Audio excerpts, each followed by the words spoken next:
Alright, this is a video on how to use, we are going to use strings in C++. This is Visual Studio 2013, Professional Edition. If you're using Express Edition, there's a few different options. If you're using the Ultimate, then you'll probably see a lot more other options, better options than what I have here. So, anyways, this is a quick tutorial just on how to use strings in a console Windows 32 application or Win32 application.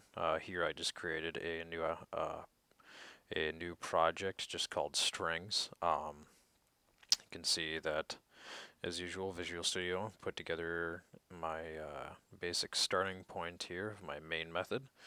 So let's go ahead and get started. So first thing we do is we have to include our IO stream to let us read and write from the console, and we have to include our namespace to also include the classes and libraries to do that as well. So this is for the header files, this is for the classes, and actually then we're going to go ahead and include one last thing that normally we don't actually include, but in this one we're just going to include string. And that's going to allow us to use strings, and it's that simple. So, an interesting way that if you're using strings in C++ is kind of that most other languages, it's already kind of defaulted into the background code, I guess, or the libraries. It's already defaulted as a class or a structure. And in C++, you actually have to include it in most projects. Not the visual ones. It's already included in visual projects, but console applications you typically do. So, like we did before in other applications, we're gonna want to declare a data type here. So first thing we do is declare the data type string, because that's what we want.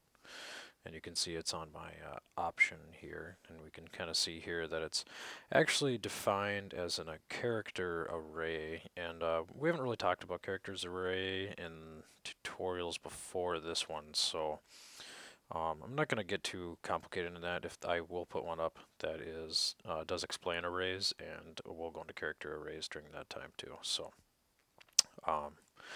So anyways, like we always do, right, we always declare our data type and our variable name. And at this point, I'm just going to I'm going to declare my data type string, and then I'm going to give it a name called name, because I want to display my name.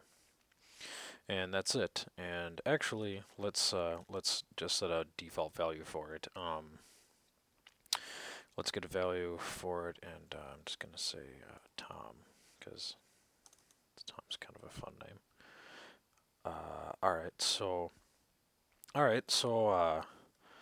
like we've also done before, we want to output this information for the user. So we're going to do cout, right, our method here, cout, and our two less than signs, and then we're going to give it a constant string, and let's just have it say hello, my name is,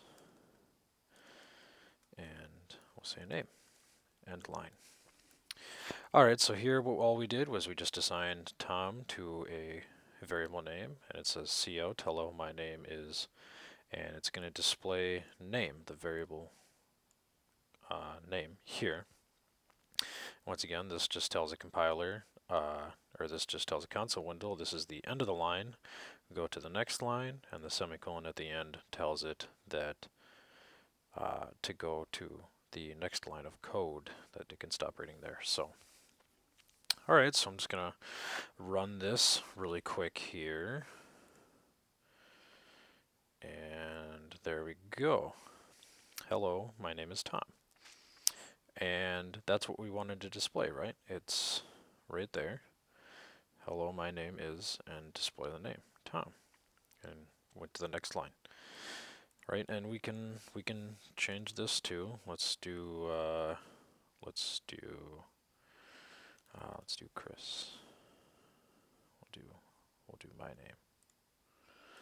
Oop, that's not what I wanted to do. And we'll once again it built. And actually notice it is case sensitive too. See, capital C, hello, my name is Chris.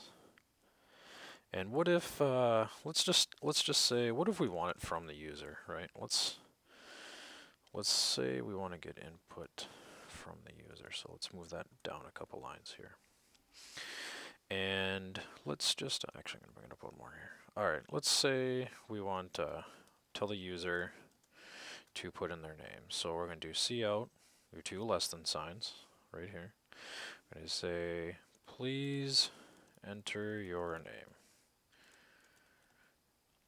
Right, and then end line. I usually tell it to end line right there. And then we'll get input from the user. So cin, console in, or something, I have no idea. Name. We want them to input their name by two greater signs. I always look at this like it's going into the variable. Like cin is going into the variable. Right, and I always feel like cout, like these words are going out to the console, and this is going into the name. Console's going into the name. I don't know. Kind of goofy. I don't know. That's kind of how I think about it. But so in this program here, it's calling the method and the operators or overload operators to tell it to the console to display. Please enter your name. Go to the next line. And tell the compiler we're done reading this line of code, go to the next line. There's nothing there, so it's going to go to the next one. And then it's going to say, okay, well, I'm waiting for the user to enter their name.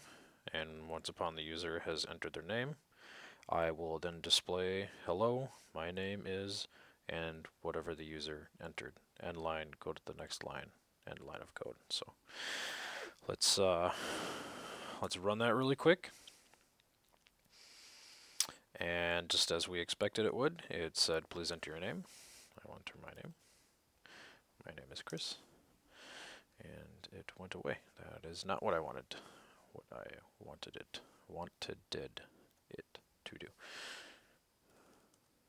There we go. I forgot to run without debugging. Sorry about that.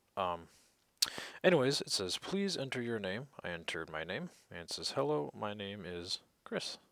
And I told the compiler, I told the code what my name was. It stored it in that string that we declared, that string called name. This guy right here, it stored it in the previously declared variable called name and displayed it. So strings are pretty nice. I mean, and you can store anything in them. I'm going to change this variable name really quick here, and I'll show you. And I'm going to change it to age, because then I'll show you that you can also do not just words, but also numbers as well. And you'll learn later on though that you can't do mathematical numerical addition and multiplication with strings. That doesn't quite work that way. It stores them as characters.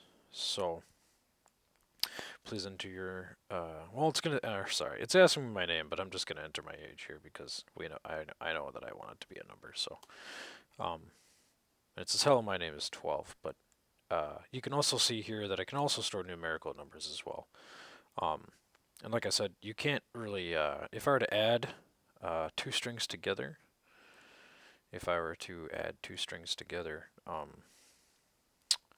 which maybe I'll do later in the tutorial, it would literally put them together. It would not add 12 and 12. It would be 1, 2, 1, 2. So it'd be 1,212 instead. So that was just a quick little tutorial.